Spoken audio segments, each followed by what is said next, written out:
여러분 시청자 여러분 안녕하십니까. 차 한잔에 돌아온 도담 시간입니다.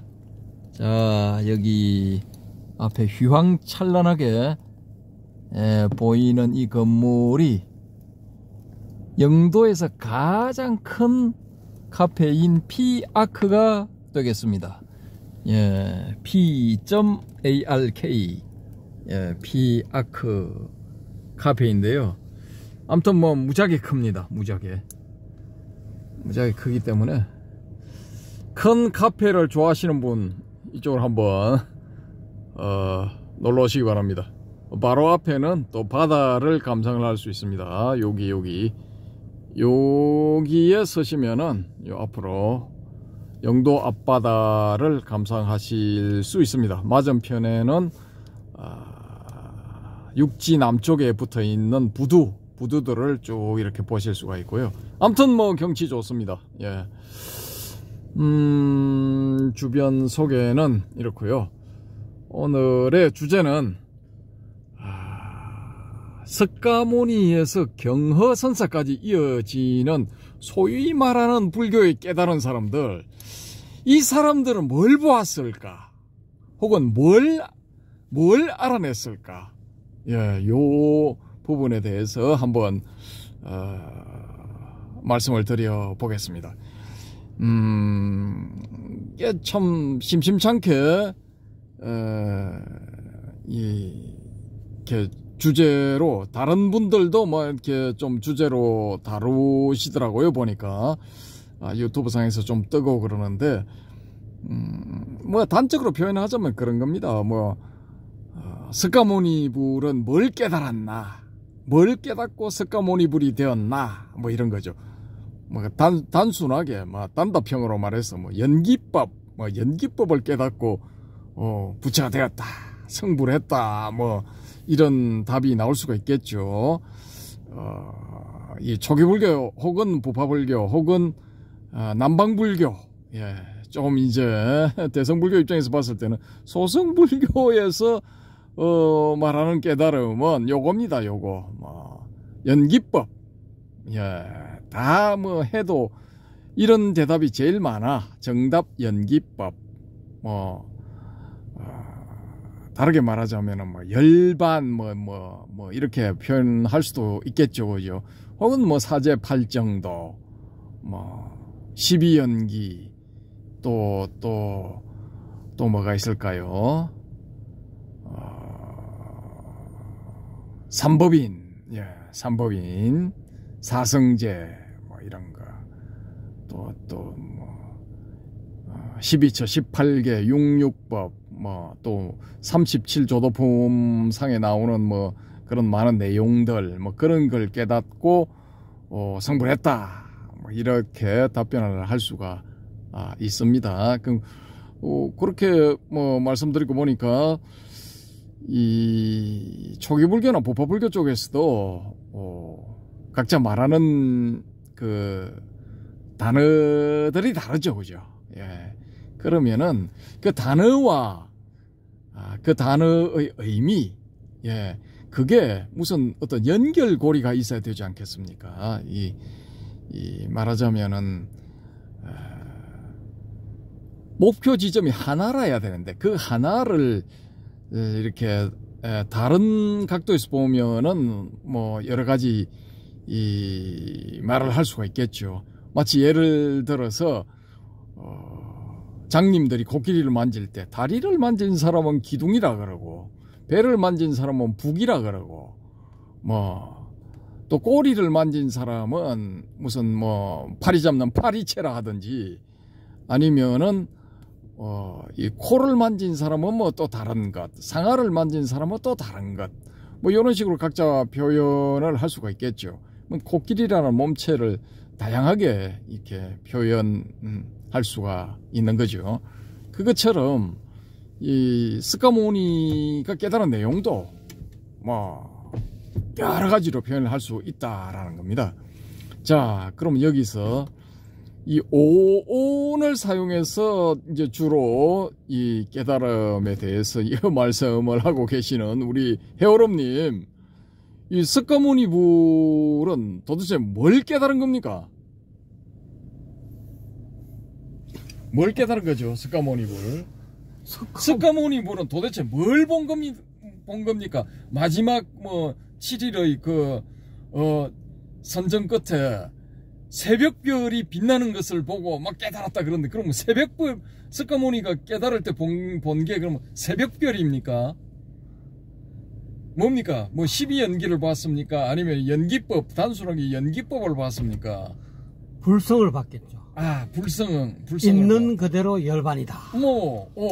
그 우리 해오름님이 자주 이 눈앞에 펼쳐져 있는 여여한 세계를 보세요. 그럼 좋다. 이 자체가 이미 열반의 세계다. 그러면 그 여여한 세계 그것을 보았다라고 한다면은, 그러면 경허선사도 똑같이 그 여여한 그걸 보았습니까? 그렇다고 봐야죠. 오케이. 그러면은 그 여여한 게, 예를 들어 뭐 지금 우리 눈앞에 펼쳐지는 이런 대상, 여기 뭐 전기불이 휘황찬란하게 이렇게 전등들이 밝혀져 있고 앞에 차도 보이고 건물도 보이고 뭐 이런데, 이런 것들이 다 그대로 보이는 겁니까? 차, 건물, 차도 뭐 뭡니까? 이거 전등, 뭐 1층, 2층으로 되어 있는 건물, 뭐 다 이런 게 다 이 여여한 진리의 세계를 나타내고 있는 겁니까? 그렇다고 하죠. 그러니까 이거는 이미 이렇게 자동차, 안 그러면 막 전기불, 뭐 이렇게 도로, 이런 개념이 생기기 이전에 있는 그대로의 모습이고, 어떻게 보면 서양 철학에서 이야기하는 물 자체라 할까요? 있는 그대로, 물 자체는 제가 알고 보니까 이게 내나 한마음하고 똑같은 의미로 저는 이해가 됐거든요. 그러면은 이 형상들이, 제가 이렇게 보는 형상들, 금방 설명한 것들이 우리 해오름님은 보입니까, 안 보입니까? 지금 보이죠? 저 앞에 나무도 좀 있고, 그죠? 나무는 아니지만 이제 우리가 지금 저거를 나무다라고 이렇게 개념화해가지고 수십 년간 배우고, 뭐 초등학교 때 또는 안 그러면 유치원 때 학교 다니면서 저거를 나무라 하고 이거는 자동차라고 배워서 개념적으로 이게 기억된 내용이지만, 실질적으로 저는 나무가 아니고 있는 그대로의 모습이라는 거지. 이것도 이제 있는 그대로의 모습이라는 것도 어떻게 보면 언어적 표현인데, 뭐라 말하기 이전의 어떤 모습이라는 거지. 우리가 바둑을 둘 때 검은 흙을 먼저 놓잖아요. 검은 바둑판을, 검은 알을 놓고 그 다음에 흰 알을 놓는데, 그러니까 검은 알, 흰 알을 놓기 이전에 그것을 봤다고 보죠. 그거를 석가는 깨달았는데, 그거를 이제 대성불교에서는 뭐 자심시불이다, 안 그러면 불성이다, 안 그러면 뭐 자성청정심이다, 안 그러면 열애장이다, 뭐 이렇게 언어적 개념을 사용해서 그렇게 표현한다는 거죠. 좋습니다. 그러면은 여기서 돌발 질문, 욕계에 대해서 설명해 보세요. 3계 중에 욕계. 욕계는 아무래도 이렇게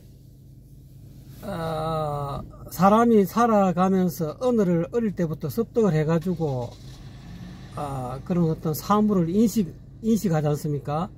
예를 들어서 뭐 금방 이야기한 대로 자동차다, 손이다, 발이다, 또는 뭐 이렇게 여러 가지 개념이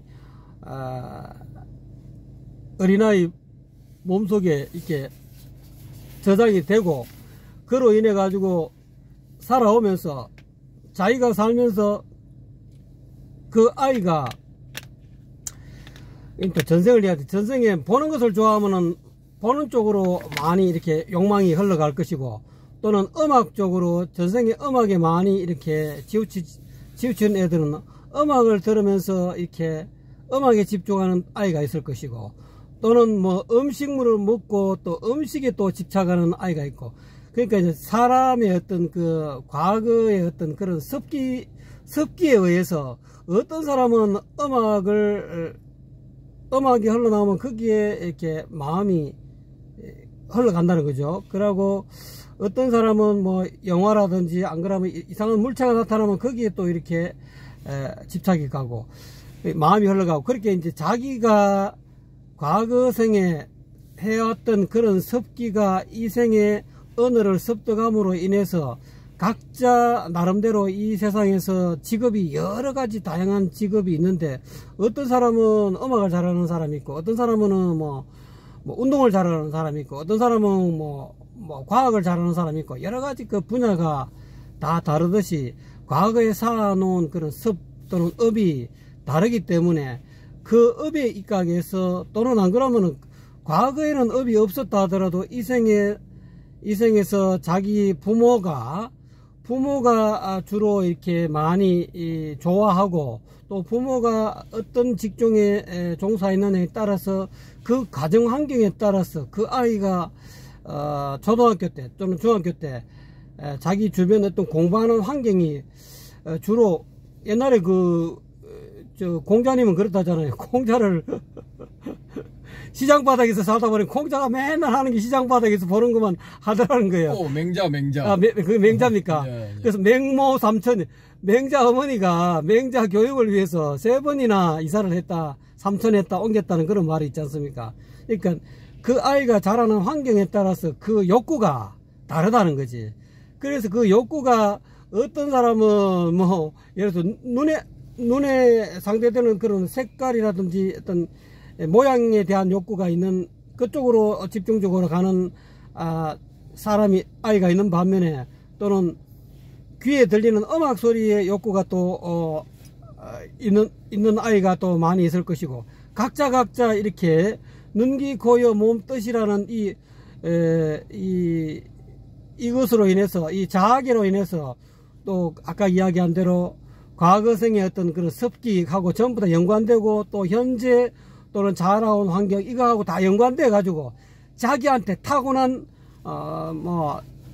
우리 방교사님도 사주를 공부해 보셔서 알겠지만, 그 오행의 타고난 년월일시에 따라서 그 오행의 갑자을축 이런 어떤 천간지지의 어떤 그런 수화목금토의 그런 어떤 그 5가지 어떤 오행의 기운이 어느 쪽으로 치우쳤느냐에 따라서 그 사람이 태어나고, 또 그 사람이 욕구하는 바가 다를 수가 있다는 거지. 그래서 욕계라는 것은 본인이 이 세상에 태어나서 어떤 언어를 습득해 가지고, 또 주변의 부모와 또는 주변 환경과 또는 과거에 알 수 없는 과거의 습기하고 여러 가지 요인이 플러스가 돼 가지고, 종합적으로 플러스가 돼 가지고 이 생에서 본인이 어떤 그런 욕망이 일어날 수 있다는 거죠. 그러니까 자기 욕망을 추구하는 세계, 그것이 어떤 욕망, 이렇게 육체적인 눈에 대한 눈은 보는 세계, 이 눈에 대한 욕망이 큰 사람이 있을 반면에 귀가 추구하는 그런 욕망이 있을 것이고, 또는 입이 먹는 욕망이 있는 사람이 많을 것이고, 또 어떤 사람은 또 이 피부 접촉, 몸과 몸끼리 이렇게 부딪혀 가지고 남녀간의 어떤 그런 어떤 애정 행각에 또 이렇게 욕망이 또 있는 사람이 또 있을 것이고, 또는 이제 조금 더 조금 공부를 많이 하는 사람은 이 개념, 사상, 이런 어떤 이 정신세계, 여기에 또 이렇게 욕망이 있어 가지고, 다른 사람은 다 글로 가지 않은데 어떤 사람은 철학으로 가서 동양 철학으로 가든지 서양 철학으로 가든지, 이거는 이제 자학에서 눈기 코여 몸뜻 가운데서 뜻에 욕망이 많은 사람이라고 볼 수 있겠죠. 그래서 이와 같이 욕계는 그렇게 사람이 자라나면서부터 그런 주변 환경에 의해서, 또는 자기가 전생에 쌓아놓은 그런 어떤 그런 습기에 따라서 추구하는 바, 욕구하는 바가 각자 다 다르다는 거죠. 그거를 일러서 저는 욕계라고 보거든요. 오케이. 그러면 색계는 어떤 세계입니까? 색계라는 것은 욕망의 세계를 다 이렇게 어느 정도 벗어났지만은 그 물질의 세계, 뭐랄까, 이 아직까지 남아있는 그런 그 물질 가운데서도 글쎄요, 이것이 욕구는 사라졌지만 이게 물질이라는 색계라는 것이 어떤 의미로 나는 이제 눈에 상대되는 색깔 모양 이것도 색이 될 수 있고, 또는 귀에 상대되는 소리 이것도 색이 될 수 있고, 그 다음에 냄새, 향기 이것도 색이 될 수 있고, 그 다음에 맛도 일종의 색이 될 수도 있고. 그런데 이제 그렇게 해가지고 의에 상대되는 그런 어떤 법을 제외한 눈, 귀, 코, 여, 몸에 상대되는 그런 색성향 미 촉까지 이거에 대한 그런 어떤 호기심이라 할까요? 어떻게 보면 우리가 이제 뭐 안개 내지 뭐 18개가 있는데, 그 18개 가운데서 18개의 근원이라 할 수 있는 뭐 6개 지수 화풍 공식이라는 그 가운데는 이제 10개는 빼버리고 지계, 수계, 화계, 그 다음에 풍계, 공계는 아마 빠져야 되겠죠. 그건 이제 일종의 무색계 정도 들어가니까요. 공계하고 10개는 빼버리고 지수, 화풍, 근원적인 어떤 우리 과학계에서 이야기하고 있는 우리 인류의 근원은 무엇인가, 이 물질의 근원은 무엇인가 하면서 물질의 근원을 추구하면서 뭐 크다, 요즘은 뭐 그거보다 더 뭐 크거보다 더 짧게 나누어지면은 물질의 근원이 무엇인가 하면서 이 물질적인 어떤 우리가 인식할 수 있는 뭐 물질이 파동이다, 뭐 빛이 파동이다, 입자다, 이런 것들이 전부 다 빛도 보이는 눈에 보이는 대상세계니까, 그 대상세계의 어떤 그 궁극적 근원에 대한 호기심이 남아있는 세계, 그거를 저는 색계라고 보거든요. 그러면은 무색계는 뭡니까? 무색계는 이제 공계하고 식계, 이 공간에 대한 끝없는 우주 공간의 어떤 그런 어떤 세계에 대한 호기심, 또는 그 다음에 인식, 이제 아까 이야기한 대로 그 색계를 빼버리면은 자기 개념, 우리가 살아오면서 그런 한국 사람은 한국 언어를 배울 것이고, 미국 사람은 미국 언어를 배운대. 그러니까 의학에 뭐 어떤 사람은 의학에 뭐 5개국어를 한다, 뭐 10개국어를 한다. 이게 그 의학에 관심이 많은 사람들은 어떻게 보면은 무색계에 관심이 있다라고 볼 수 있죠. 이 언어의 세계이기 때문에 보통 사람보다 언어의 어떤 그 습득 능력이 빠르고 금방 다른 사람들은 자기 나라 말도 제대로 못하는데, 어떤 사람은 뭐 언어가 뭐 10개 언어 뭐 어떻게 뭐 또 더 이렇게 전생에 닦은根기가 높은 무색기 어떤 그런 어떤 경지를 많이 올라간 사람들은 이런 언어적인 습득 능력이 뛰어난다고 보거든요. 그러니까 이제 무색이라는 것은 이 개념의 세계, 또는 철학 가운데서 뭐 이데올로기, 뭐 좌파 철학, 뭐 우파 철학, 또는 뭐 아마 공산주의, 뭐 안 그러면 뭐 자본주의, 이런 전부 다 무슨 주의, 이런 것들이 전부 다 무색계의 어떤 대상이라고 할 수 있죠. 그러니까 무색계는 어떤 개념적인 세계, 사상의 세계, 개념의 세계에 빠져서 그 개념의 끝장을 보려고 계속 그 개념을 추구해가지고, 어떻게 보면은 전정 사유에 이게 뭐 조금 더 부처님의 세계, 멸진정의 세계는 이 개념의 세계, 무색계를 벗어나야 되는데, 어느 이 생각의 이 소용돌이 속에서, 생각에 돌아가는 생각의 쳇바퀴 속에서 못 나오는 그런 세계를 무색계라고 할 수 있는데, 어쨌든 간에 부처님은 그 어떤 생각 너머의 세계를 보셨다는 거죠. 그러니까 생각 너머까지는 못 가고, 생각 속에서 생각의 어떤 그 근원을 파헤치고 거기에 욕구가 남아있는 것을 아마 무색계가 아닌가. 또는 그러면은 우리 회원님 말씀하시는 욕계색계, 무색계는 이 우리 이 지구상에 있는, 지구 속에서 있는 요 세상에 다 구현이 될 수 있네요. 다 들어있네요. 그죠? 지구 바깥에도 일종의 아니 일단 지구상에서만 생각해 보았을 때 그 지구상에서도 그 욕계색계, 무색계를 다 경험할 수 있네요. 그죠? 다 경험할 수 있고, 이제 그게 욕계색계, 무색계는 어떻게 보면은 일심에서 한 마음에서 분파된 거다라고 볼 수 있거든요. 그러니까 어떻게 보면은 욕계라든지 새끼라든지 이 무새끼는 마음을 떠나서는 어떻게 존재할 수 없다라고 볼 수 있어요. 마음에서 욕계도 생기고 새끼도 생기고 무새끼가 나오는 거니까 마음이 멸하면 욕계, 새끼, 무새끼가 다 사라진다라고 볼 수 있거든요.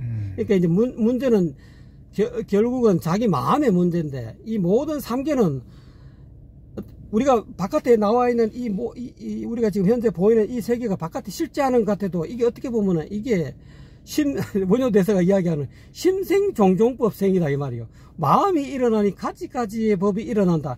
그 이야기하는 가지가지의 법이 욕계, 새끼, 무새끼라는 거지. 이게 마음이 멸하면은 심멸종종법이라 가지가지 욕계, 새끼, 무새끼가 한꺼번에 그냥 몰록 단박에 사라져 버려서. 좋았어. 예, 그러면은 석가모니가 깨달은 그 상태는 그 심이 생한 상태입니까? 심이 멸한 상태입니까? 심이 생한 것도 깨닫고 심이 멸한 것도 다 깨달았다고 봐야지. 일심 가운데는 두 가지 문이 있다잖아요. 생멸문이 있고 진여문이 있다잖아요. 심생의 문도 깨달았을 것이고 심멸의 문, 이 두 가지 양면을 다 깨달았다는 거지. 그래서 심멸 쪽으로 기울어지도 않고 또는 심생 쪽으로 기울어지지 않고 있는 그대로 통으로 보고 있다는 거지. 그런 상태라고 봐요. 네, 그러면은 그 석가모니의 깨달음도 이 경어의 깨달음도 그 사람들의 깨달음의 내용 안에서는 이 우리가 보는 이 대상들, 일단 우리가 지금 눈으로 이렇게 제가 뭐 지나가는 자동차, 요 건물, 또 저기 드문드문 세워져 있는 나무, 뭐 요런 걸 전등과 전등빛 요런 걸 말씀을 들었으니까 요런 것들이 요런 우리가 눈으로 감지하는 요런 세상의 대상들이 이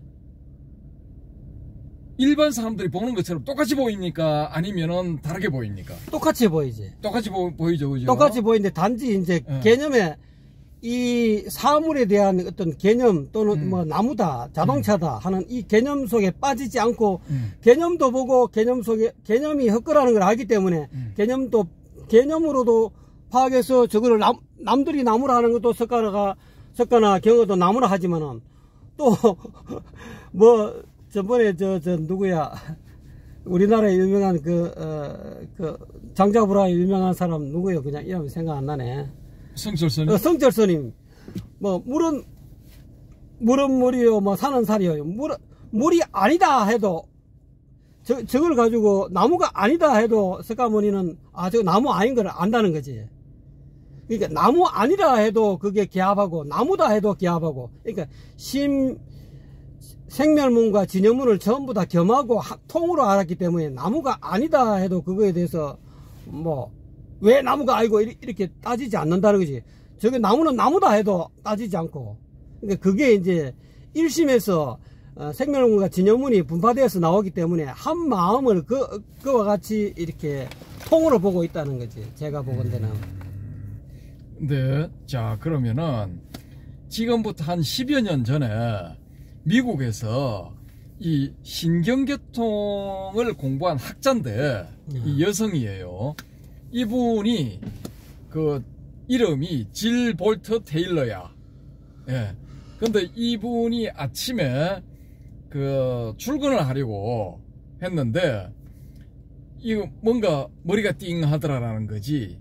그러고 갑자기 자기 눈앞에 있는 그런 사물들이 전화기, 집 벽, 그 다음에 소파, 의자, 이게 부엌의 주방 도구들, 용도, 하여튼 집안에 있는 모든 사물들이 이게 분자 단위, 원자 단위로 보이기 시작한 거야. 갑자기. 그래서 어지러워서 이게 샤워를 하고 하는 와중인가에서부터 시작됐는데 어지러워서 벽을 딱 짚으니까 샤워실 그 안에 있는 욕실의 벽을 딱 짚으니까 자기 손하고 그 벽하고 구분이 안 되는 거야. 이게 원자 단위로 다 분해돼서 자기의 손도 팔도 원자 단위로 보이고 이거 벽도 원자가 아니라 분자 단위로 보이고 하여튼 알갱이로 쫙 보이더라 이거야. 그러니까 우리가 일반적으로 느끼는 저건 벽이고 저건 자동차고 저건 보도블록이고 저건 아스팔트고 하는 이런 경계들이 다 무너져 버린 거야. 그러니까 분자 단위로 전부 다 분해돼서 통합돼서 통일돼서 보이는 거야. 이 사람이 그렇게 이제 이 일반적으로 안 보이는 어떤 그 비상식적인 그런 것들이 보이니까 뭘 느꼈느냐 하면은 이거 뇌졸중, 뇌출혈 이걸 딱 감지를 한 거야. 그러고 자기 사무실에 전화를 해가지고 도움을 요청하려고 거기서 욕실에서 뜨듬뜨듬 나왔어. 어떻게 더듬어서 나왔어. 나와가지고 전화기로 가서 전화기를 집어들었는데 전화기하고 자기 손하고 분간이 잘 안 되는 거야 이게. 그 분자 단위로 쫙 보이니까. 그래서 이걸 전화기 버튼을 눌러서 자기 사무실 번호를 누르려고 하는데 그게 구별이 안 되는 거야. 이게 버튼에 숫자가 이렇게 적혀 있는 그게 구별이 안 돼. 그래, 뭐 이렇게 손으로 더듬고 어떻게 저떻게 해가지고 그걸 기억을 해내서 위에서부터 1, 2, 3, 4, 5, 6, 7, 8, 9 뭐 이걸 딱 기억을 해내가지고 겨우 눌렀어. 겨우 눌러가지고 상대방이 누가 이게 수화기를 드는 거를 확인을 하고 여보세요라는 말을 했는데 뭐 헬로우 하든지 뭐 이렇게 했겠죠. 하이라고 하든지 그렇게 하는데 그 말이 자기 귀에는 그 여보세요, 한국어로 말하자면 여보세요 하는 소리로 들리는 게 아니고 그냥 하는 이런 식으로 들리더라 이거지 자기 귀에. 그러니까 상대방이 자기가 하는 말을 알아들었는지 안 알아듣는지 그게 캐치가 안 되는 거야. 그리고 상대방이 자기가 하는 말을 듣고 상대방이 하는 말도 또 자기가 하는 말처럼 그런 식으로 이렇게 들리는 거야. 근데 자기는 헬프미 도와달라는 이 말을 했다고 생각을 하는데 자기 귀에 이런 식으로 들리니까 자기가 정확하게 도와달라는 말을 했는지도 이걸 모르는 거야. 그리고 상대방이 하는 말도 자기가 못 알아듣겠는 거야. 상대방이 알았다고 하는지 아니면 뭐라고 하는지 이게 캐치가 안 되니까 어쨌든 뭐 그런 상태에 있다가 쓰러져 버렸어. 쓰러져 버렸는데 나중에 눈을 떠보니까 병원 침대야. 근데 그 전화를 받은 이 사람의 전화를 받은 회사 동료는 이게 커뮤니케이션이 제대로 안 되니까 이게 틀림없이 무슨 일이 생겼다. 목소리는 질 볼트 테일러의 목소리인데 이게 제대로 된 말이 안 나오고 뭐 이상한 은울한 목소리에 바보 같은 그런 이야기들을 하는 걸 이 사람이 눈치 빠르게 이제 캐치를 딱 한 거야. 이게 틀림없이 뭔가 변고가 생겼다. 그래서 이제 911에 911 우리는 119지만 미국은 911 거기 신고를 해서 구급차가 가고 어쩌고 저쩌고 해가지고 이 사람을 병원으로 이송을 한 거예요. 근데 병원에서 깨어난 이 사람이 병원에서 딱 깨어나 보니까 병원에서도 똑같이 보이는 거야. 자기 집에서 본 것처럼. 거기서도 또 그렇게 보이는 거야. 주변의 모든 사물이 다 이렇게 분자 단위, 자기가 느낄 때 분자 단위지. 맨눈에 분자는 안 보이잖아. 근데 분자 단위의 그런 것으로 통합이 되고 알록달록하게 이런 식으로 연결되어 있는 것처럼 이런 식으로 보이더라라는 거지.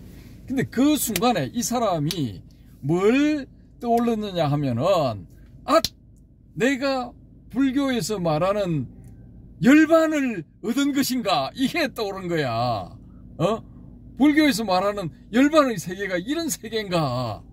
그러면은 부처나 이 경허선사나 이런 사람들이 깨달음을 딱 얻었다 하는 순간 이 질 볼트 테일러 박사처럼 원자 단위로 이 세상이 모든 게 통합이 돼서 보였느냐라는 거죠. 제가 물어보고자 하는 궁극적인 질문은. 그래서 그러니까 우리 해오름 님도 나름대로 나 지금 무지하게 자유롭다. 자유로움 곱하기 자유로움이다. 그럼 그걸 대자유라고 칩시다.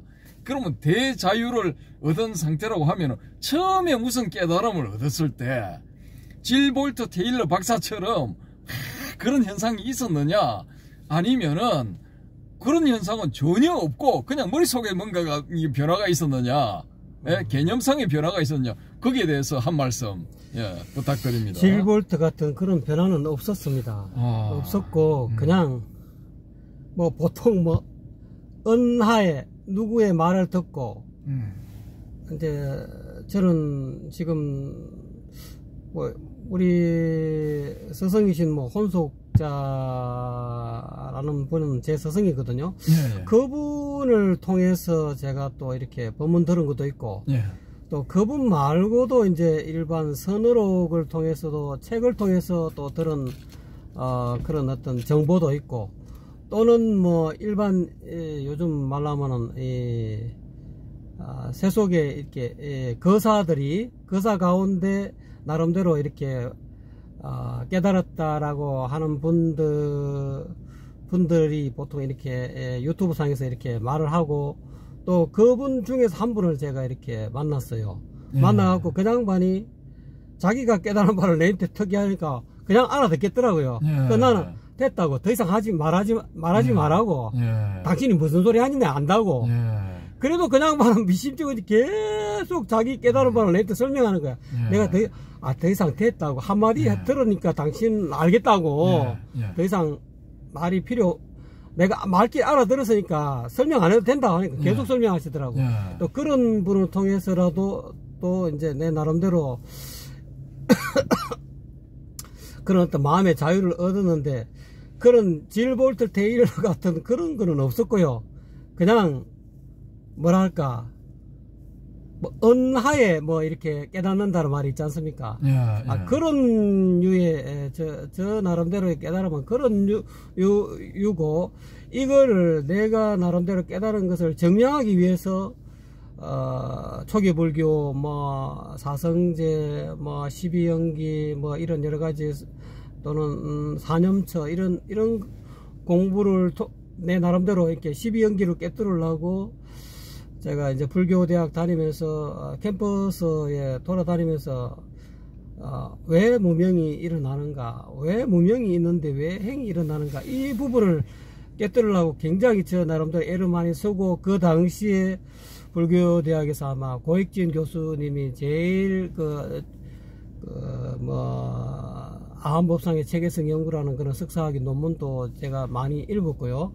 또 그걸 통해서 제 나름대로 이제 연기를 이제 회통하려고 한번 이렇게 내 나름대로 이제 앞에 무명행식 요 부분에 대해서 내 나름대로 깨달아서 딱 한번 고 교수를 찾아간 적이 있습니다. 찾아서 어쩐 일로 왔느냐 하더라고요. 제가 나름대로 깨달은 그 연기 가운데 무명행식이 이런 것인데 이게 맞습니까 하니까 그 양반이 그건 아니다 하더라고요. 그러니까 이제 지금 와서 생각하면 그거는 이제 뭐라 합니까 생태학적 연기론이나 할까요? 우리가 보통 연기를 설명할 때 뭐 무명으로 행식은 뭐 태아의 상태고 뭐 이렇게 태생학적 연기론이다 이제 쉽게 말해. 네가 깨달은 거는 태생학적 연기론이다. 이제 지금 와서 생각해 보니까 자기가 깨달은 연기는 태생학적 연기론이 아니고 제1위제인데 네가 알고 있는 거는 태생학적 연기론이다. 이제 이런 식으로 제가 이제 나중에 처음에는 그래 하고 그냥 그럼 뭔데요 하니까 공부 더 해. 그것만 이야기하지 무명행식에 대해서 설명을 안 해주더라고요. 가서 공부 더 해. 그래서 나는 좀 기분이 나쁘더라고. 아니 나는 내 나름대로 몇 달을 고심해서 무명행식이 이것이 확실히 맞다라고 해서 한번 점검하려고 점검차 내가 물었는데 대답을 그런 식으로 상세하게 안 해주고 그냥 틀렸어. 공부 더 해. 이렇게만 이야기하더라고요. 그 이후로 진짜 불교대학 그만둘 때까지 내 나름대로 진짜 많이 괴로워했거든요. 왜 나는 연기를 회통할 수 없을까? 남들은 저 명색이 말이지 고익진이는 말이지 자기 나름대로 연기법을 회통해가지고 지금 뭐 자기 그때 당시에 동국대학교 그 밑에 자기 집이 있었잖아요. 거기서 제자들을 말이지 뭐 한 달에 뭐 엄청난 그런 수업료를 받고 나름대로 뭐 가르침을 폈잖아요. 저는 돈이 없어가지고 가고 싶어도 못 갔다 이 말이에요. 그때 한번 슬쩍 약간 잠깐 들어갔다 나온 적이 있었는데, 그때 보니까 스님들도 많고 일반 이런 거사들도 많고 일반 보살들도 그 집안에 꽉 차 있었거든요. 나는 강의 듣지도 못하고, 그때 뭐 때문에 갔는지 잠깐 한번 들렀다가 나온 적이 있었는데, 그러면서 내 나름대로 자괴감이 좀 들었어요. 나는 왜 이렇게 연기를 못 깨달을까? 그래 하면서, 대학 학부 생활을 이 연기법 하나 회통하려고 내 나름대로 괴로워했고, 또, 그를 통해서 어떤 때는 선어록을 통해서도 한번 깨뚫어 보려고 그랬고, 여러 가지 다방면을 하다가 나중에 이제 졸업하고 나서 그 이후로도 제 나름대로 우리 판거사님은 그냥 노릇다 절대로 한 곳에 삘이 꽂히면 그걸 한번 뿌리를 뽑고 싶은 그게 있어가지고, 그 이후로도 한 몇십 년간 정확하게 내가 활용관통 한번 해보고 싶어서, 무명은 이런 것이다, 행은 이런 것이다, 식은 이런 것이다, 왜 식으로 이래서 명색인 거는가, 이거를 내 나름대로 해가지고 지금에 와서는 이제 고 교수가 이야기하고 있는 태생학적 연기론이 아니라 제1위제 같은 그런 어떤 연기의 어떤 그런 무명으로부터 12연기 행식, 그 다음에 생로병사 우비고뇌, 그게 3세 양중 인과론이든, 그것이 방사님 이야기한 대로 이지 연기가 됐든, 삼지 연기가 됐든, 오지 연기가 됐든, 팔지 연기가 됐든, 어떤 식의 됐든 간에, 어떻게 해서 무명이 발생하는구나. 그래서 이 무명이 없어지면 행이 사라지고, 식이 사라져서 결국은 유전문이 다 사라지고, 이 환멸문으로 들어간다 하는 그런 어떤 내 나름대로의 어떤 깨달음이 와가지고, 조금, 지금은 연기에 대해서는 글쎄요, 연기의 근본 원인은 무명이니까, 무명탑, 이제 순간순간 살면서 또 이렇게 살아가면서 일어나는, 한순간 탁 일어나는, 늘 눈앞에 펼쳐지는 이 여유한 이 진여 자성의 세계를 알아차리지 못하고, 또는 이렇게 잠깐 이렇게 몰록 생긴다잖아요, 무명이. 근본이 없이 그냥 순간적으로 딱 생기면 금방 회광반조하거든요. 그럼 또 그것이 금방 사라져요. 그런 공부를 내 나름대로 보임을 하기 때문에 저는 자유로운 상태다라고 그렇게 설명 드릴 수 있겠고요. 아까 질문한 그 요지가 뭐였죠? 그러니까 이게 볼 테일러 같은 그런 어떤 그런 광경은 없었고요.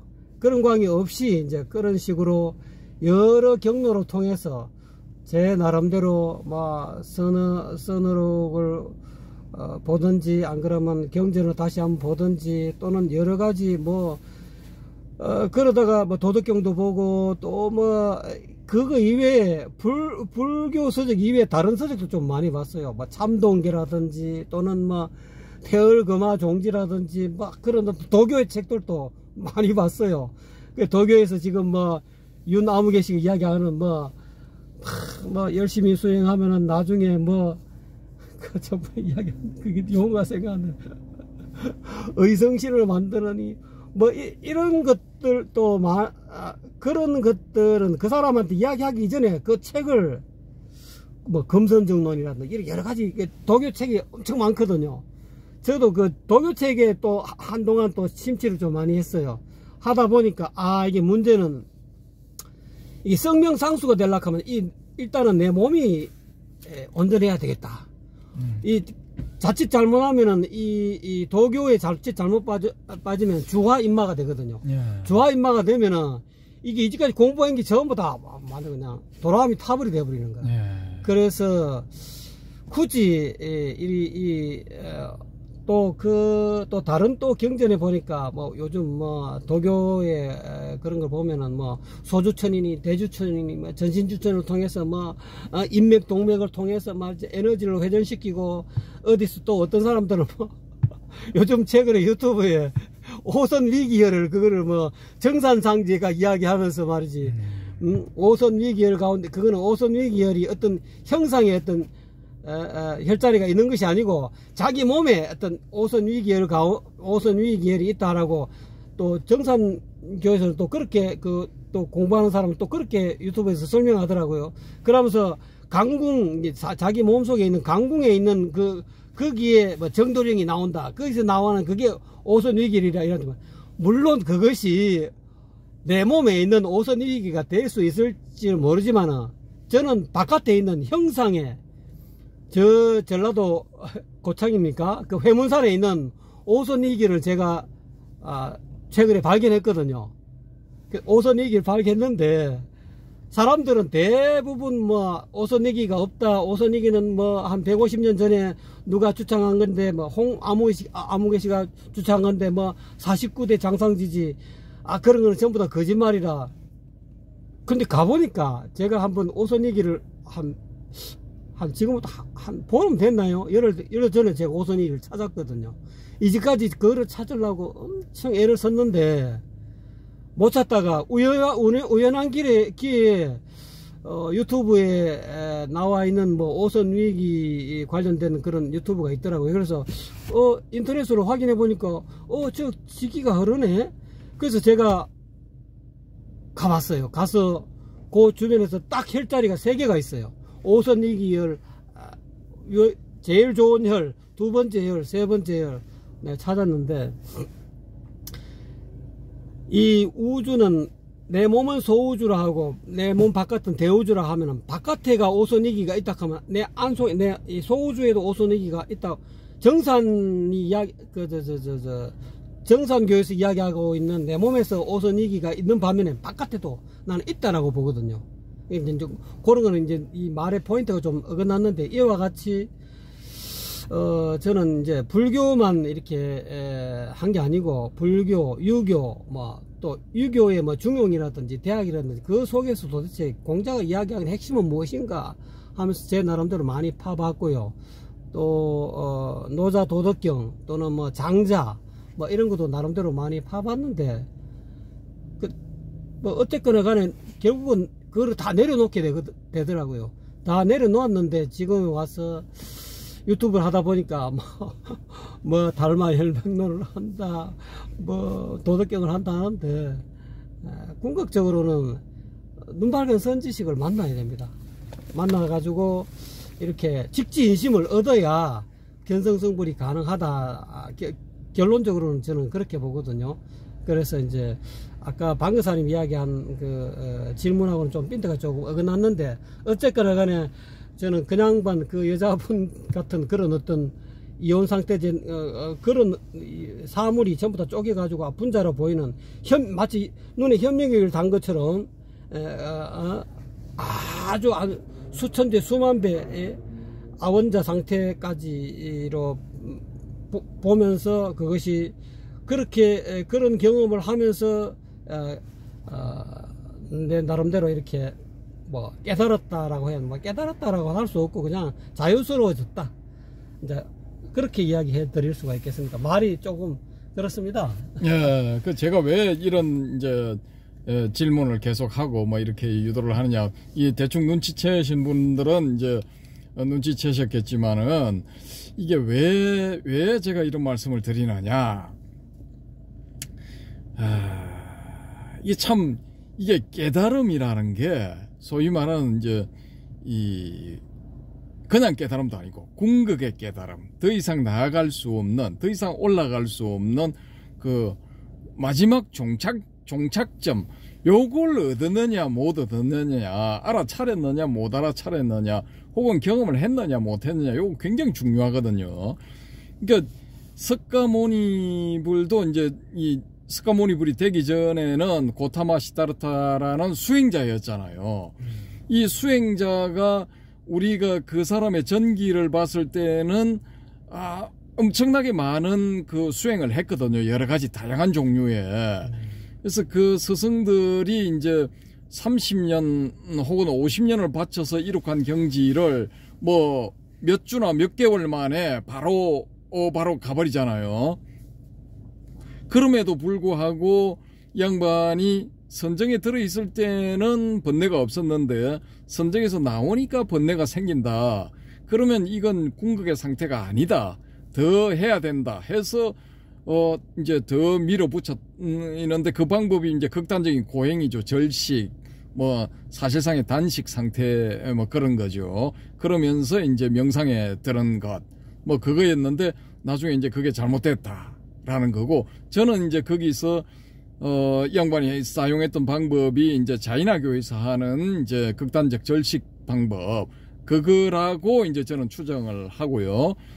그래서 이제 그게 아니다라고 보고 나름대로 이제 자신만의 어떤 선정법으로 접근을 해서 이제 깨달음을 얻었다라는 건데, 그러면은 우리가 이제 이 사람의 깨달음에 대해서 이야기를 할 때는 이 자기 몸으로 이제 체험을 한 이제 실체험이 있는 그런 깨달음이다라고 일단은 이야기를 할 수가 있다라는 겁니다. 평가를 그런 식으로 이제 내릴 수가 있다라는 거죠.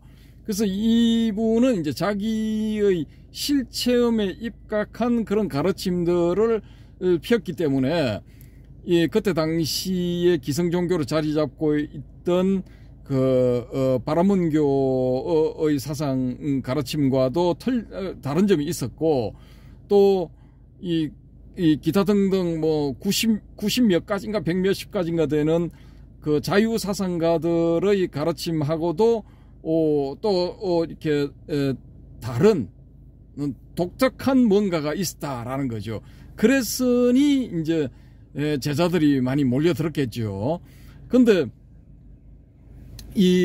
그 뒤로 쭉 내려오면서 이 불교가 중국에 전해지고, 중국에서 소위 말하는 이제 육조해능 이후에 남종선이 일어나면서 일단은 조사선의 시대가 시작이 된단 말입니다. 근데 이렇게 될 때 이제 소위 말하는 은하대오, 이게 나온단 말입니다. 은하대오. 근데 이 은하대오는, 육조해능의 은하대오는 시장에 나무 팔러 갔다가 거기 어느 스님이 듣는 없는 응무소주 이생기심, 그걸 딱 듣고 자기가 무슨 깨달음을 얻었으니까 이게 은하대오가 되죠. 그죠? 그러고 더 거슬러 올라가서 석가모니의 경우를 보면은 오비구를 만나서 자기가 이제 어느 예쁜 처녀가 공양 올리는 그 죽을 먹고 또 그 이전에 이제 나이란자라 강에 들어가서 목욕을 하고 또 이제 그 죽 얻어 먹고 하는, 그게 다 이제 타락의 수행자가 타락했다라고 판별할 수 있는 그런 요소들이에요. 자인화교에서 봤을 때는. 왜냐? 강물에 그냥 막 들어가면 안 돼. 왜? 강물에 들어가서 그냥 떼밀면은 몸 안에 붙어 있는 미생물 혹은 물 속에 있는 그런 아주 작은 생명체들을 죽일 수 있기 때문에 그렇게 막 들어가가지고 막 그렇게 뭐 몸을 밀고 그렇게 하면 안 돼요. 자인화교에서는. 그건 타락이야. 계율에 어긋나는 거야, 가르침에. 또 나와서 이 소녀가 바치는 공양물, 그게 뭐 예쁘장한 소녀가 뭐 처녀가 바쳤다 뭐 그렇기 때문에 타락했다, 그게 아니고, 거기서 이제 바치는 그 공양물을, 액체 공양물인데 그게 요즘 말로 치면 우유 뭐 이전 이후의 상태라고도 할 수가 있는데, 그런 걸 받으면은 촘촘하게 짠 이런 그 손수건 같은 그런 것 아주 촘촘하게 짠 거기에다 걸러서 먹어야 돼. 왜? 그 안에 들어있는 미생물들을 해치지 않기 위해서. 그 심할 경우에는 그걸 7번을 걸러서 그렇게 먹어야 된다는 그런 경우도 있어요. 근데 그걸 그냥 벌컥벌컥 받아 마신다든지 아니면 그런 장치가 없이 마셨다면은 이건 그 자인화교의 계율에 비춰봤을 때 이건 타락한 거야. 그럼 그걸 지켜보던 오비구가 고타마가 타락했다 하고 떠나갔는데, 그 오비구에게 가르침을 주기 위해서 이 석가모니불이 이제 맨발로 뭐 7일 동안 갔다는가 뭐 3박 4일 갔다는가 하여튼 산 넘고 물 건너서 갔어. 가서 이제 가르침을 주는데 이 오비구 중에 제일 빠른 사람은 뭐 1000마디 딱 하니까 그냥 파고 오는 거야. 전부 5명이 사실상은 다 은하대오를 해버려요. 다 은하대오를 한다고. 그리고 석가모니가 그 뒤에 뭐 10대 제자니 기타 등등 제자들을 가르치는 것도 주고받는 말 속에서 그냥 말 딱 듣자마자 파고 오는 거야. 팍팍팍팍 터지는 거야. 그러면 이게 은하대오가 아니고 뭐가 은하대오냐 말이야. 이거 다 은하대오 한 겁니다. 그리고 그러면은 중국 불교에서 남종에서 나타난 조사선 시대의 은하대오도 이거 같은 맥락이야. 그러면은 그 뒤에 뭐 진짜 학자스러운 그런 분류 세세하게 나눠가지고 뭐는 이렇고 선은 이렇고 후는 이렇고 중간은 이렇고 머리카락에 씌운 니까야 새기듯이 그런 식으로 해놓은 분류, 그걸 그 사람들이 옳다면 그걸 듣고 그걸 보는 사람들도 팍팍팍팍 와야 돼. 대한민국의 초기 불교 니까야 경전 뭐 번역해가지고 알고 또 공부를 해서 니까야 원문을 읽는 사람들도 많아. 근데 그 사람들 중에 몇 명한테 물어봤어. 당신 어느 경지에 갔소? 대답을 못해. 그러면 은하대오가 없는 거야? 안 되는 거야? 오히려 차라리 초기 상태 석가모니가 가르쳤던 그 가르침 방식, 은하대오의 방식이 그게 옳았다라는 거지. 간명하고 간결하게 탁 핵심을 찌르는 그런 말들, 그런 말들을 딱 들었을 때 온다라는 거지. 그러니까 복잡단하게 5위 75법, 5위 100법, 뭐 37조도법 막 복잡하게 나눠가지고 그걸 다 가르치는데, 그런 가르침을 접한 사람들이 은하대오가 안 되는 거야. 그러면 오히려 선종처럼 분리문자, 직진심, 요게 맞는 거지. 딱 핵심만 딱 가르치는 거야. 이 육조 해능 이후에 남종선의 선사들은 뭐 주저리 복잡하게 얘기를 안 해. 핵심만 딱딱 이야기하고 그걸 딱딱딱 캐치를 하는 거야. 은하대오. 요게 오히려 석가모니 불의 방법하고 딱 맞아 떨어지지 않을까. 그래서 이 사람들이 석가모니 불 밑에 마하가섭을 자기네 선종의 일조로 정하지 않았을까라는 저의 추정, 그리고 삼처전심이라는 걸 만들어내지 않았을까라는 저의 추정, 그리고 요 전통이 쭉쭉쭉쭉 흘러내려오다가 대해종고 시대에 가죠. 12세기에 그 뭐 북송이 또 망해가지고 남쪽으로 내려가서 양자강 이남의 건강행인가 거기 도읍을 정해가지고 남송 시대가 열리잖아요. 원래 전체적으로 할 때는 이 변경인가 지금 카이펑 개봉이라고 부르는 거기가 수도였는데 남쪽으로 쫓겨가지고 옮기잖아요. 금나라에 망해가지고. 근데 그때 그 시기에 X라는 선사 지망생이 있어서, 선사 지망생.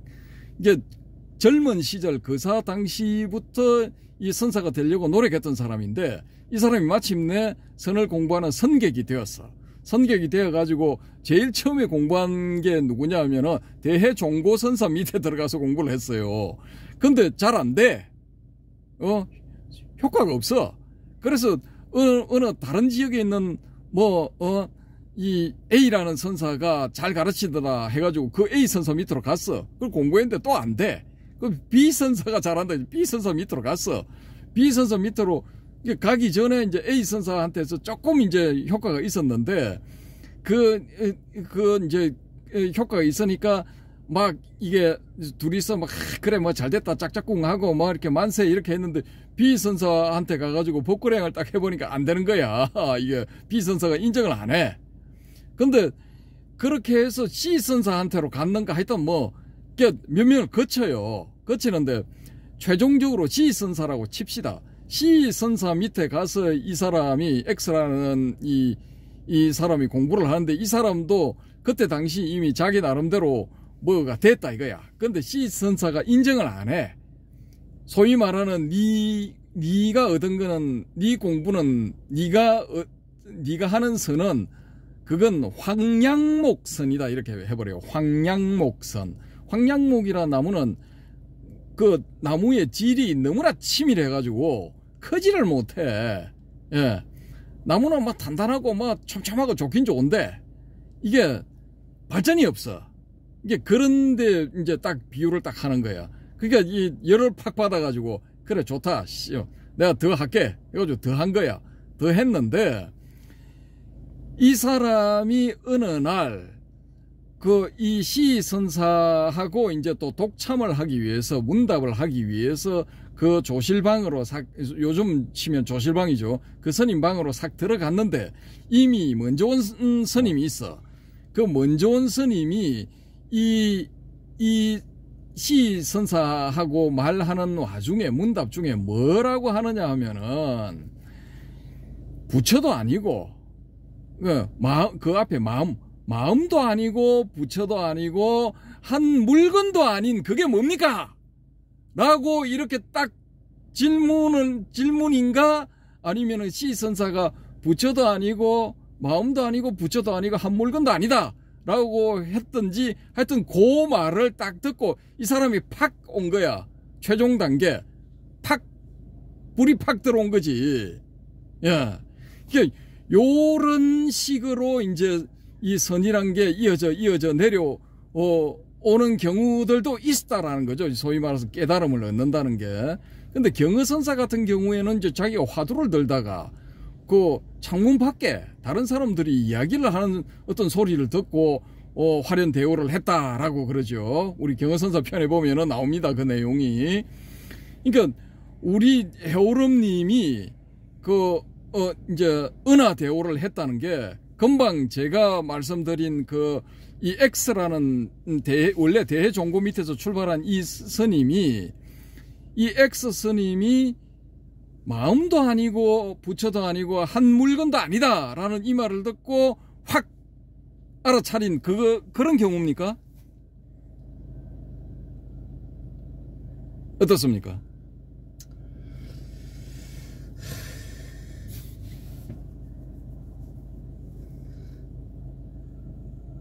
뭐 말씀이 없죠. 그럼 요거는 다음에 이야기하기로 하고, 제가 왜 이런 저거를 이제 장황하게 지금 벌써 56분인데 말씀을 드리느냐 하면은, 저는 이제 우리 해오름님하고 조금 다른 케이스인데, 이게 이제 소위 말하는 전형적인 선사들이 이제 가르침이, 야, 밖에서 찾으면 안 된다. 안에서 일단 찾아야 된다. 그 케이스거든요. 그 안에서 뭔가 이렇게 있어.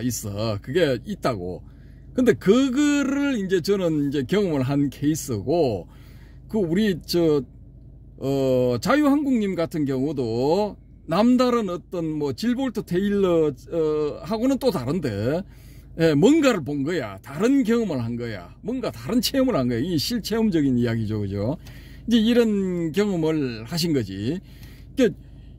근데 여기서 이제, 제 스스로 뭔가 문제가 생겼어. 왜 문제가 생겼느냐? 지난번에 제가 이제 잠깐 말씀을 드린 적이 있는데, 이 브룩헤이븐이라는 연구소가 미국 북동부 지역에 가면은 있어요. 거기 뉴저지 주인가? 하여튼 우리 소위 말하는 하버드대가 있는 보스턴 지역 그 근처에 있는 그 연구소인데, 이 연구소에서 지금까지 노벨 화학상, 물리학상, 또 생물학상인가? 요렇게 해서 이 노벨상 수상자가 7명이나 나왔거든요. 1950년대부터 시작해서. 그럼 이거 엄청난 거야. 예, 엄청 유명한 연구소인데 우리 사람들은 잘 모르죠. 왜? 한국인이 미국에 대해서 학문적으로 안다. 일반적으로 하버드 이거밖에 몰라. 하버드 대학. 다른 거 다 필요 없다. 이거지. 최고 빼고 나머지 다 필요. 무슨 연구소 이런 거 관심도 없어. 야, 그러니까 이게 좀 황당하죠. 어쨌든 간에 이 브룩헤이븐 연구소에서 지금 알아낸 최신 정보, 따끈따끈한 최신 정보, 여기서 이제 양자역학도 이 연구소에서 다루는 5가지 파트인가 6가지 파트 중에 하나야. 근데 이 사람들이 알아낸 게 뭐냐 하면은 이 세계의 근본, 본질, 그러니까 현상 넘어, 현상 속에 있는 그 본질은 뭐냐 하면은 이게 광자나 양자, 그러니까 이거 파동성을 띤 입자, 요런 것으로 되어 있는 이게 아니다라는 거야.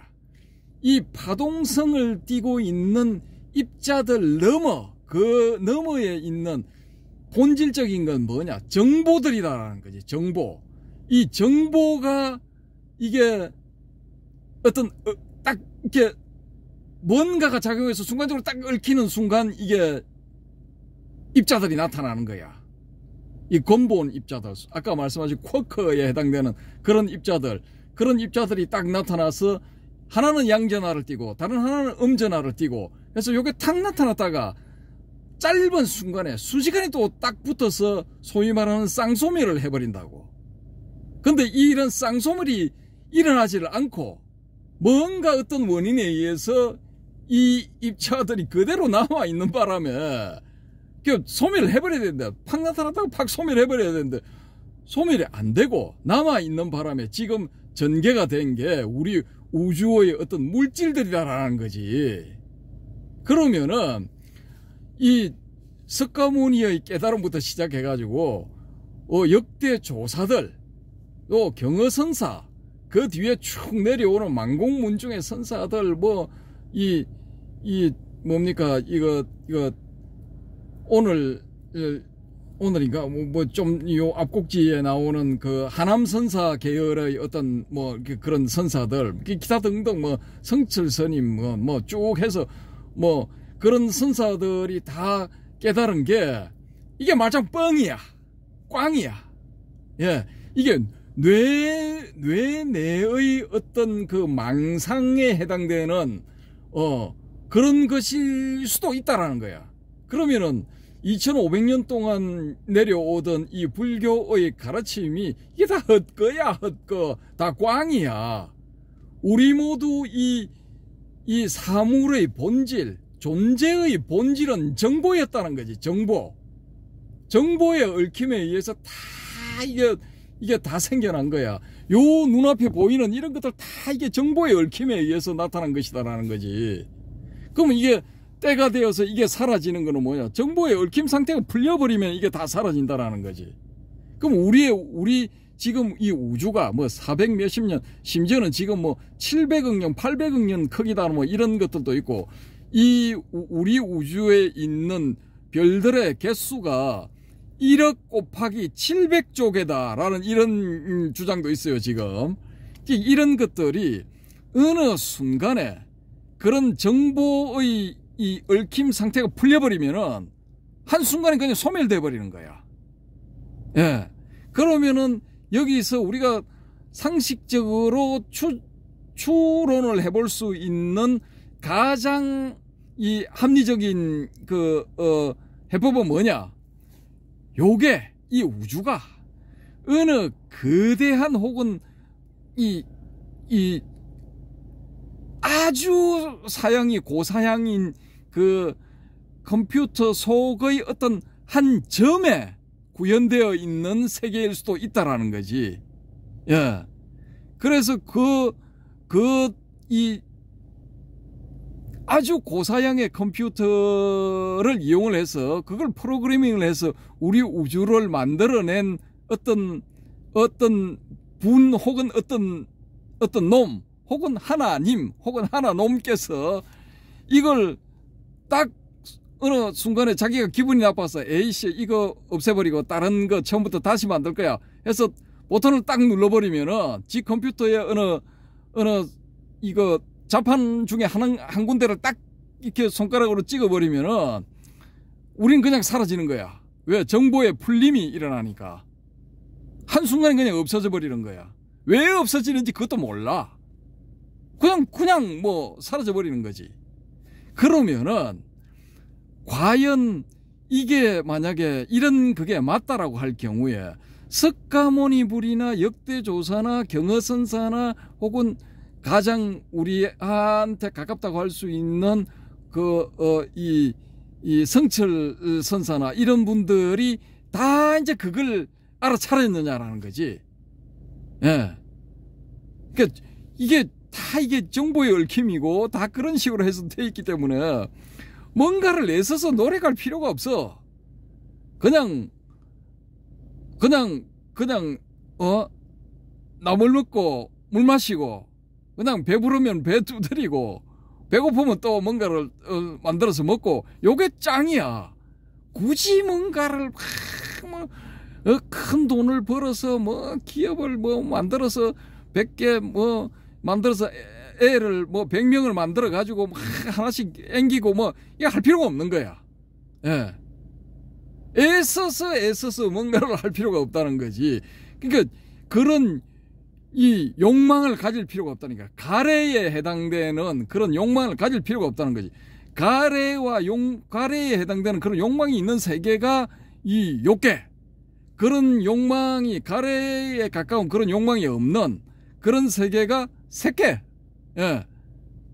그리고 그런 이거는 색계로 이루어진 그것마저 풀려가지고 그것마저 정보의 얽힘 상태가 풀려가지고 아무것도 없는 상태로 팍 돌아가 버린 게 그게 무색계이지 않을까? 라는 게 이제 저의 이제 이 망상 뇌내 망상 이런 겁니다. 그래서 이게 이제 우리가 이거 최신 이제 발견 뭐 소립자 아원자 세계의 최신 발견이랍니다. 이게 따끈따끈한 모든 게 정보의 얽힘이다. 정보의 양자적 얽힘이다. 뭐 이런 거죠. 근데 어쨌든 간에 이제 말을 가지고 비비 꼬아서 조금 이제 뭐 헷갈릴 수도 있는데 그냥 정보의 얽힘 이렇게 보시면은 그게 소위 말하는 연기인가? 정보의 얽힘에 의해서 이게 쭉 전개되는 게 연기인가? 그리고 이 정보의 얽힘이 시도 때도 없이 아무 때나 팍팍 나타난다고 하니까 호련히 일어나는 그런 무명의 성질하고도 이게 좀 맞아질 수가 있어요. 그러면은 그런 정보의 얽힘들이 말하자면 무명인가? 뭐 이런 다양한 이야기들을 우리가 전개를 시켜볼 수가 있다라는 거죠. 그러니까 여기서 또 우리가 이제 한번 생각해 볼게. 불교의 어떤 화엄경에 보면은 중중무진한 뭐 그런 세계들 를 표현할 때 뭐 일체진중, 일미진중 함시방, 일체진중 여겨시 뭐 이런 거 하고 화엄 일성 법계도 의상조사 거기 보면은 법계도 보면은 이 요약이 잘 돼 있죠, 그죠? 그 보면은 지금 최첨단 물리학이라는 이 세계가 쭉쭉쭉쭉 가까이 오는 게 이 불교의 세계관, 특히 대성불교의 세계관하고 거의 비슷해요. 그러면은 우리가 과학적 불교라는 이 말보다는 불교적 과학이라는 말을 써야 되지 않을까라는 겁니다. 그러니까 최첨단 소위 아원자 세계에서 원자 이하의 세계에서 혹은 뭐 원자의 세계에서 이렇게 쭉 전개되는 그런 것들은 불교 세계관하고 너무 가깝다라는 거지. 그러면은 일반 과학은 막 차지하고라도 이 최첨단 과학, 이 양자역학 과학, 양자역학 분야의 과학 이런 것들은 오히려 불교적 과학이라고 명명하는 게 맞지 않을까라는 거죠. 그래서 우리가 지금까지 뭔가 체험을 통해서 얻었다라는 이런 것들도 이 금방 제가 말씀드린 브룩헤이븐 연구소에서 지금 내놓은 최첨단 어떤 이 해법, 존재 본질에 대한 최첨단 해법 여기에 비추어서 또 이렇게 검토를 한번 해보면은 이 프리즘을 통해서는 이게 전부 다 뻥이 되는 거야. 뻥. 예? 헤어롬님, 당신이 얻었다는 은하대오도 뻥이야. 내가 체험했다는 그 어떤 것도 뻥이야. 우리 짜유한국님이 체험한 것도 뻥이야. 그 다음에 바람의 금객님이 쭉 이렇게 이 중도나 무 이런데 이 불교적인 수러를 가지고 초기 불교부터 대성불교까지 혹은 선불교까지 일이관지 딱 일관성 있게 쭉 이렇게 꿰어놓은 것도 이것도 다 뻥이야. 다 필요 없어. 소용이 없는 거야. 자, 그렇다면은 과연 어느 쪽에 오를까요? 우리가 그러면은 기존에 나름대로 얻었던 그런 것들을 다 포기를 하고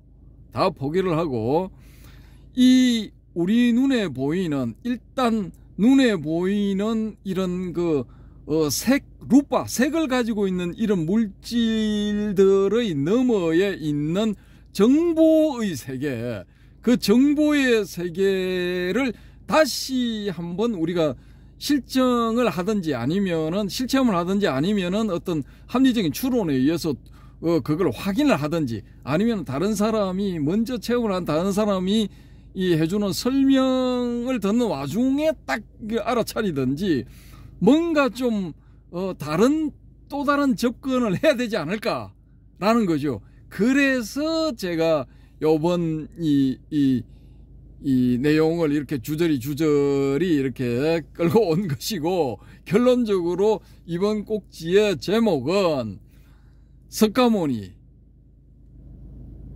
경어, 그리고 이 정보의 양자적 얽힘, 요게 이제 제목이 되겠습니다. 요게. 요 석가모니, 경허, 정보의 양자적 얽힘. 요게 무슨 과연 관계를 가지고 있을까? 아주 저는 굉장히 흥미롭다고 생각하거든요.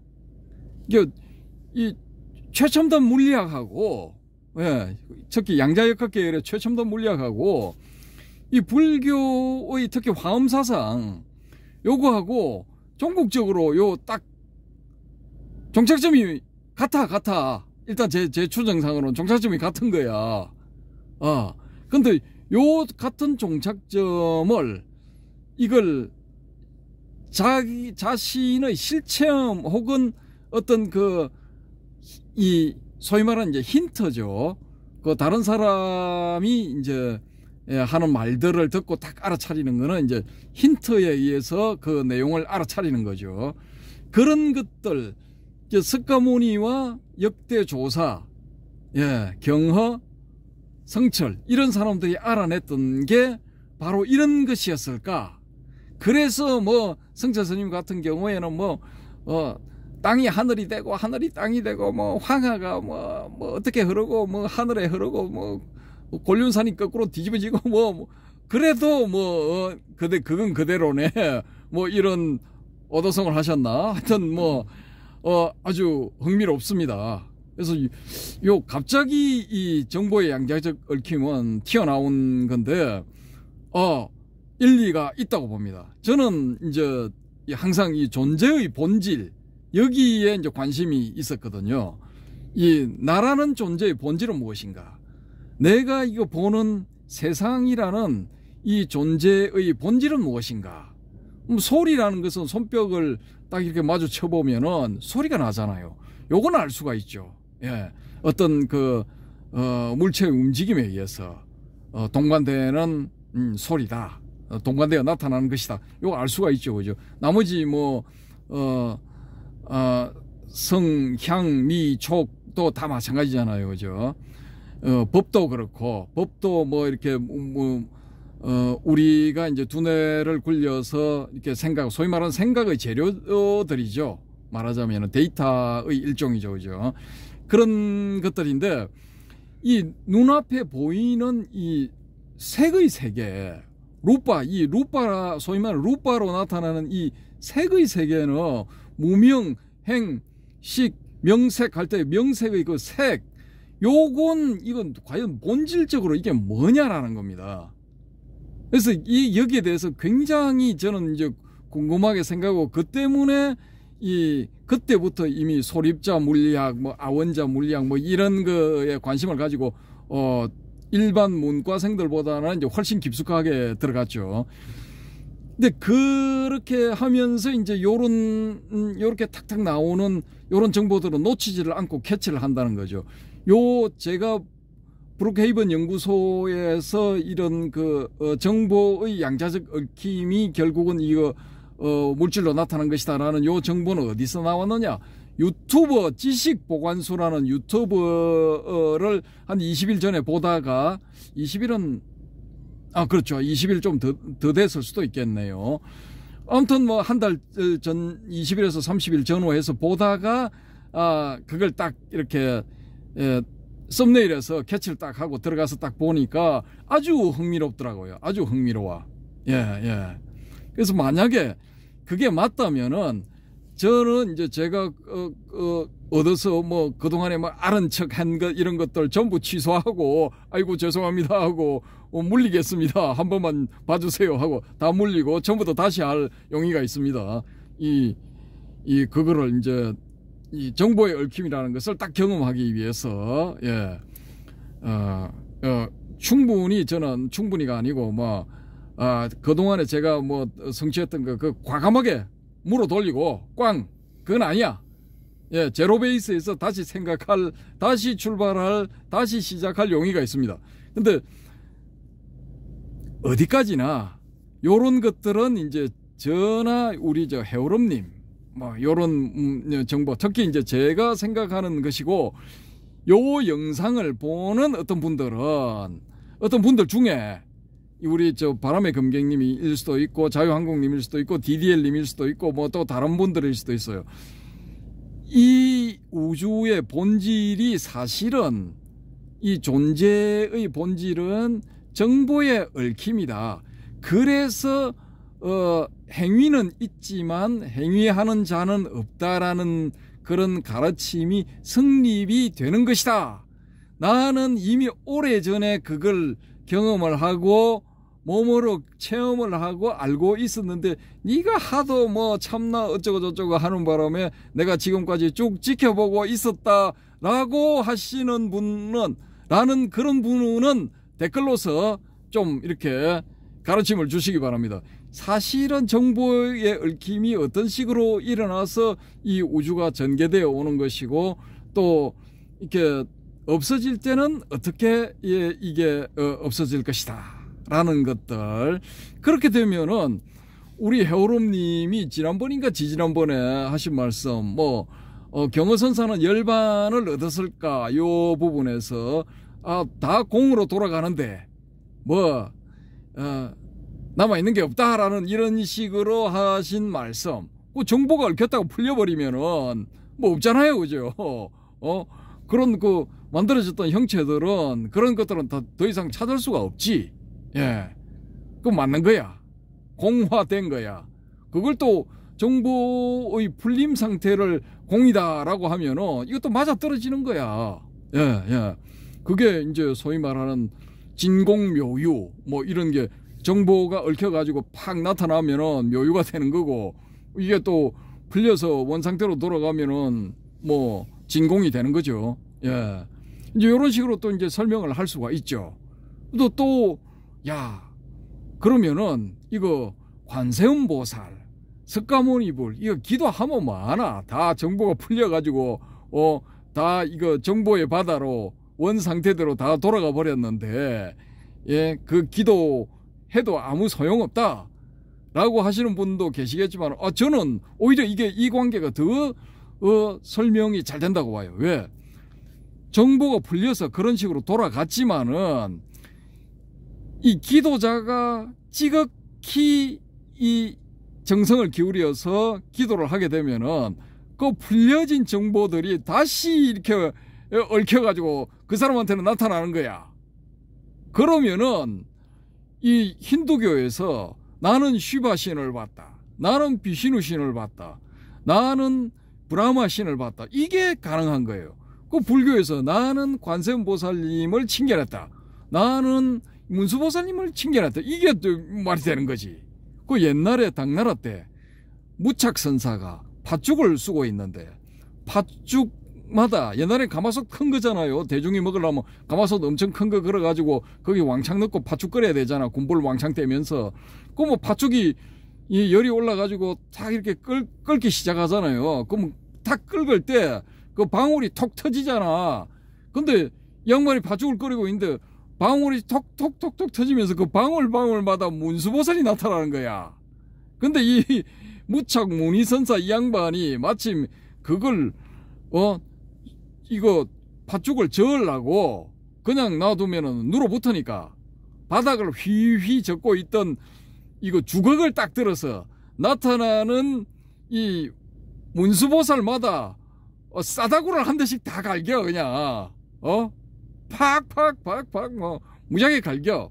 그러니까 문수보살이 억울해서 야 이 인간아 네가 내 한번 보고 싶다고 그렇게 기도를 하더니만은 막상 내가 나타났는데 왜 나의 싸다구를 갈기냐 하니까 이 무착 문의선사가 뭐라고 하느냐, 문수는 네 문수고 무착은 내 무착이다, 에라이 한 대 더 맞아라 하고 갈기는 거야. 요런 게 가능하다는 거지. 예. 그래서 이 정보의 얽힘하고 풀림, 이게 저는 무지하게 반가워. 예. 그동안 불교에서 이렇게 매끄럽게 설명이 안 되던 그런 부분들을 요 이론에 같으면 그게 부드럽게 설명이 돼 버려요. 예. 정성이 모자란다, 더 기도해라, 이게 되는 거야. 말이 되는 거야 이게. 예. 그 풀어진 정보를 다시 얽어매어서 나에게 문수보살의 형상으로 나타나게 하고 이 스카모니불의 형상, 이 관세음보살의 형상으로 나타내게 하려면 얼마나 집중을 해야 되겠습니까?